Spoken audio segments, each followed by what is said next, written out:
सूर्यपुत्री च विद्महे कृष्ण प्रिया धीमहि तन्नो श्री यमुने प्रचोदयात्। आप सबने सभी वैष्णव को पता ही है, कल ठकरानी तीज है, श्रावण शुद्ध तीज, श्री यमुना जी का प्रागट्योत्सव। यदि न हरि मार्गे परिचय गुणेरण्ये को वा विलसते विना वल्लभवरम। यदि भूतल पर श्री महाप्रभु जी न पधारते तो हमको श्री यमुना जी का सानिध्य प्राप्त नहीं होता। जब श्री महाप्रभु जी दामोदर दास जी के साथ ब्रज परिक्रमा में है और वहाँ एक प्रश्न हुआ कि ठकरानी घाट कहाँ और विश्राम घाट कहाँ, तो तुरंत श्री यमुना जी प्रकट हुए और हमको श्री यमुना जी की कृपा प्राप्त हुई। हम सभी किसी का महत्व देखते हैं, किसी का भाव देख के किसी की अनुभूति होती है, उसके बाद हमको उसको चरण स्पर्श करते हैं, वंदन करते हैं। लेकिन जो देखते ही नमन हो जाए, तो श्री महाप्रभु जी ने श्री यमुना जी को देखते ही समझ गए, क्योंकि श्री यमुना जी का महिमा समझते थे, श्री यमुना जी की कृपा समझते थे।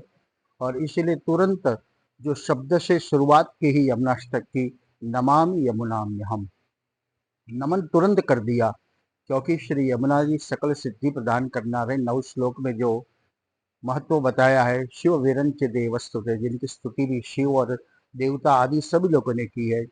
श्री यमुना के बिना कृष्ण की प्राप्ति नहीं होती है, तो कृष्ण का सानिध्य में जाने के पहले श्री यमुना जी की आराधना, श्री यमुना जी की कृपा प्राप्त होनी चाहिए। वैष्णव की 2 माँ बताई गई है, एक यशोदा मैया और दूसरी श्री यमुना मैया। श्री यमुना जी साकार और निराकार दोनों स्वरूप में, आदि देविक और आदि भौतिक दोनों स्वरूप में विराजमान है। जल स्वरूप में भी विराजमान है और आध्यात्म के भाव से वो आदि देविक स्वरूप में भी विराजमान है। श्री यमुना जी की कृपा होने से हम सभी जीवन का, यमोपि भगिनी सुदान कथमुह्यन्ति दुष्टान अपि, यम आदि का भी भय दूर करने वाले श्री यमुना है। क्योंकि माँ का सानिध्य जिनको मिलता है, वो बच्चे को पता है कि माँ क्या है। तो हम सभी बच्चे बनकर श्री माँ की यमुना के सानिध्य में शरणागति स्वीकार करें, तो माँ हमेरा सदैव कल्याण करने वाली है। श्री यमुना जी के सानिध्य में आज का पर्व आप सभी को बहुत बहुत बधाई है, मंगल कामना है।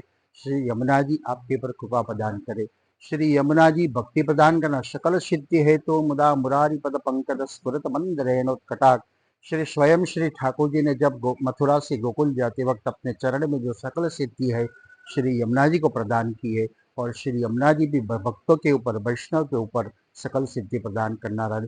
सकल सिद्धि यानी लौकिक अलौकिक वो तो दोनों है, लेकिन सबसे बड़ी सिद्धि श्री ठाकुर जी की कृपा श्री यमुना की आनी से ही प्राप्त होती है।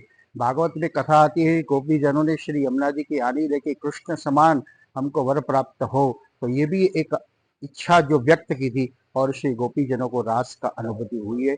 तो हम भी श्री यमुना जी के सानिध्य में, श्री यमुना प्रागट्योत्सव में हम भी एक ही भावना व्यक्त करें कि हमको भी कृष्ण की अनुभूति हो जाए, कृष्ण की कृपा प्रदान हो जाए, और कृष्ण का झांकी या तो कृष्ण की एक अनुभूति हो जाए तो भी हमारा जीवन धन्य है। तो आप सभी को बहुत बहुत बधाई, सभी वैष्णव भक्तों को मंगल कामना। श्री यमुना जी आपके पास सदैव कृपा प्रदान करे, तो ये अभ्यर्थना के साथ सभी को जय श्री कृष्ण।